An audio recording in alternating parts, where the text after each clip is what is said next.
شریعت کا متن سننے کے بعد بادشاہ نے یہ محسوس کیا کہ اس کی قوم شریعت کے ضوابط سے وفادار نہیں رہی۔ بادشاہ نے بڑی احتیاط سے یہ حکم دیا کہ شریعت کے ضوابط سے متعلق معنی کے بارے میں کسی سے مشاورت کی جائے۔ ایسے شخص کو کہاں تلاش کیا جائے؟ سردار کاہن اور دیگر افسران مشاورت کے لیے نبیہ ہلدہ کے پاس گئے اور اس نے یہ واضح کیا کہ قوم پر آفت آنے والی ہے، کیونکہ لوگوں نے شریعت پر عمل درآمد نہیں کیا۔ تاہم خود بادشاہ یوشیا محفوظ رہے گا، کیونکہ اس نے خود خدا کے سامنے اپنے آپ کو حلیم کیا ہے۔ بحوالہ دوسرا ملوک 22 باب۔ اس نصیحت نے بادشاہ یوشیا کے ذریعے ایک بڑی مذہبی اصلاح کی طرف رہنمائی کی۔ یوں اس نے بائبل مقدس میں موجود بادشاہوں کے مقابلہ میں نایاب خراج تحسین پایا۔ اس کے بعد یہ کہا گیا، اس نے خداوند کی نگاہ میں راست کاری کی اور اپنے باپ داؤد کی تمام راہوں پر چلا اور ان سے دہنے یا بائیں نہ مڑا۔ بحوالہ دوسرا ملوک 22 باب۔ ہلدہ نبیہ قریباً اچانک نمودار ہوتی ہے، اس کے بارے میں ہم پہلے نہیں سنتے۔ کسی قوم کی تاریخ کے اس فیصلہ کن لمحہ میں ایک نبیہ بادشاہ اور اس کے لوگوں کو تنبیہ کرنے کے لیے آتی ہے۔ نصیحت کو کبھی بھی اس لیے رد نہیں کرنا چاہیے کہ یہ ایک عورت سے آتی ہے۔ یوشیا بادشاہ نے سبق سیکھا، اس نے ہلدہ کے الفاظ کو سنجیدگی سے لیا اور اس نے خداوند کو خوش کیا۔ حنا بانجھ بیوی۔ الکانا کی 2 بیویاں حنا اور فننا تھیں۔ الکانا افرائیم کے قبیلہ سے تھا۔ فننا کی اولاد تھی، مگر حنا کو ابھی یہ برکت نہ ملی تھی۔ کثرت ازدواج کی شادیوں میں بے اولاد بیوی کو دوسری بیوی یا بیویوں سے طعنے برداشت کرنے پڑتے تھے۔ حنا کے ساتھ بھی یہی کچھ ہوا۔ اگرچہ الکانا حنا کو پیار کرتا تھا اور شیلو کی مذبح گاہ پر سالانہ چڑھائی گئی قربانیوں کا دگنا حنا کو ادا کیا کرتا تھا، مگر اس عمل نے حنا کو اس درد سے محفوظ نہ رکھا جو کہ بانجھ پن سے منسلک تھا۔ فننا نے مسلسل طور پر حنا کو طعنہ زنی کی، جو یوں ہے، اور ایسا ہی فننا ہر وقت کرتی، وہ اسے چھیڑتی اور حنا روتی اور کچھ نہ کھاتی تھی۔ بحوالہ پہلا سیموئیل پہلی 7 آیات۔ حنا محض روتی ہی نہیں تھی، لیکن وہ بچے کے لیے خداوند سے طویل عرصہ کے لیے دعا کرتی رہتی تھی۔ اس کی دعا سنی گئی۔ اس نے ایک بچے کو جنم دیا جسے اس نے سیموئیل کا نام دیا، کیونکہ اس نے کہا، میں نے اسے خداوند سے مانگا۔ پہلا سیموئیل پہلی 20 آیات میں اس کا ذکر ملتا ہے۔ حنا نے بچے کو عالی کاہن کے حوالے کیا، جو شیلو کے مذبح گاہ پر کہانت کی خدمت پر مامور تھا۔ سیموئیل مذبح گاہ پر خدمت کرنے کے لیے عالی کے ساتھ رہا اور بعد ازاں وہ ایسا قاضی بنا جس کی تمام اسرائیل بڑی عزت اور قدر کرتا تھا۔ اس کے بعد حنا 3 بیٹوں اور 2 بیٹیوں سے فیض یاب ہوئی۔ بحوالہ پہلا سیموئیل پہلا باب اور اس کی پہلی 2 آیات اور 21ویں آیات میں اس کا ذکر ملتا ہے۔ اس واقعے میں دعا کی حیرت انگیز طاقت کو دیکھنے میں کون ناکام ہوگا؟ یسوع نے جب تسلسل اور اصرار کے ساتھ دعا کی ضرورت پر زور دیا تو اس نے ایک بیوہ کی مثال پیش کی۔ بحوالہ لوکا 18 باب پہلی 8 آیت۔ زندگی مسائل سے بھری پڑی ہے۔ کسی فرد کا مسائل کی طرف رویہ ہے جو اہم ہے۔ حنا صرف اپنی قسمت پر روئی ہی نہیں، بلکہ وہ خداوند کے سامنے لمبے عرصے تک دعا میں کھوئی رہی، اور اس نے اپنی تکالیف خداوند کے آگے اونڈی لیں۔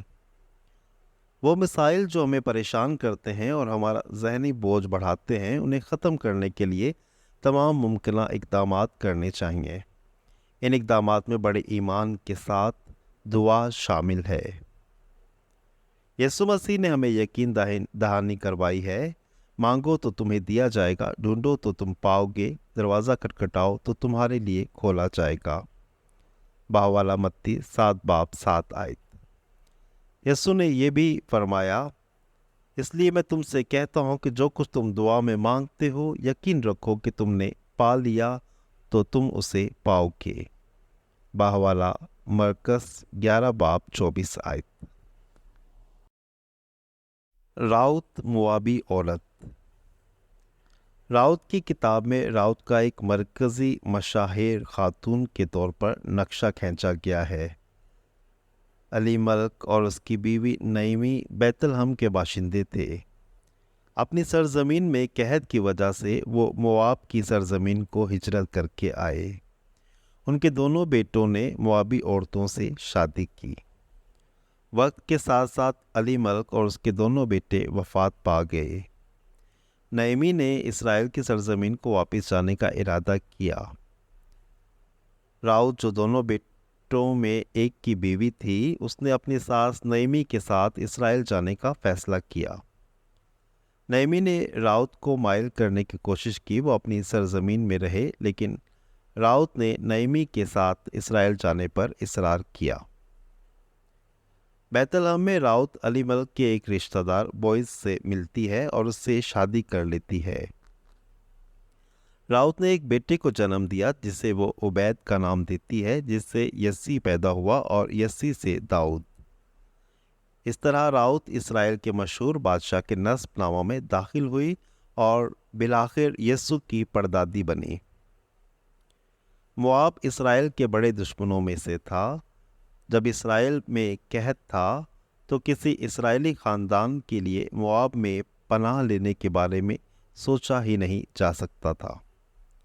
اسی طرح موابی عورتوں کے لیے بھی اپنے لوگوں اور معبودوں کو چھوڑنا اور اسرائیل میں جا کر اسرائیل کے خدا میں ایماندار بننا سوچا نہیں جا سکتا تھا۔ بابل سے واپسی کے بعد یہودیوں کی نسل پاکیزگی پر بڑا اصرار کیا گیا۔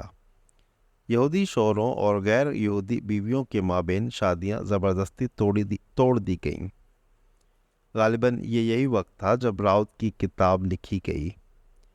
راؤت کی کہانی نسلی تعصب کے خلاف یہ شدید احتجاج ہے۔ یہ کتاب کہتی ہے، دیکھو کہ خدا نے ایک غیر اسرائیلی خاتون کو کیسے برکت دی اور اسرائیلیوں کی پردادی بنا دی گئی، جس سے داؤد اور یسوع جیسی عظیم ہستیاں پیدا ہوئیں۔ دبورہ قاضیہ۔ دبورہ کا لفظی مطلب شہد کی مکھی ہے۔ اسرائیل میں بادشاہت کے ادارہ کے شروع ہونے سے پہلے اسرائیل کے رہنماؤں میں بہت قاضیوں کے درمیان صرف دبورہ ہی خاتون قاضیہ تھی۔ باہوالا قضات 4:4 اور اس وقت لفیدوت کی بیوی دبورہ نبیہ بنی اسرائیل پر قاضیہ تھی۔ قضات عام طور پر لوگوں کی میدان جنگ میں رہنمائی کرتے، لیکن دبورہ بہت بڑی حد تک حکمت سے بھری خاتون قاضیہ تھی جو محاذ جنگ پر سب سے آگے گئی۔ خدا نے دبورہ سے کہا کہ وہ کنانی سپہ سالار سیسرا کے خلاف جنگ لڑنے کے لیے سپہ سالار باراک کی حوصلہ افزائی کرے۔ باراک اس پر متفق ہوا، لیکن وہ اپنے ساتھ دبورہ کو رکھنا چاہتا تھا۔ دبورہ باراک کے ساتھ گئی اور ان دونوں نے کنانیوں کو مکمل طور پر شکست دی۔ سپہ سالار سیسرا بچ گیا اور فرار ہو گیا، لیکن ایک اسرائیلی عورت یائل کے ہاتھوں مارا گیا، جس کا قضات 4 اور 5 باب میں ذکر پایا جاتا ہے۔ اس فتح کو منانے کے لیے خوبصورت گیت دبورہ سے منسوب ہے۔ جرأت صرف مرد کا حصہ نہیں ہے۔ دبورہ بہت مردوں میں ایک خاتون جس نے دیگر مرد قاضیوں کی طرح اپنے آپ کو جنگجو ثابت کیا۔ دبورہ نے دیگر خواتین کی قیادت میں معیاری مثال قائم کی۔ دوستو، آج کی اس ویڈیو کے ذریعے یقیناً آپ نے بہت سی نئی معلومات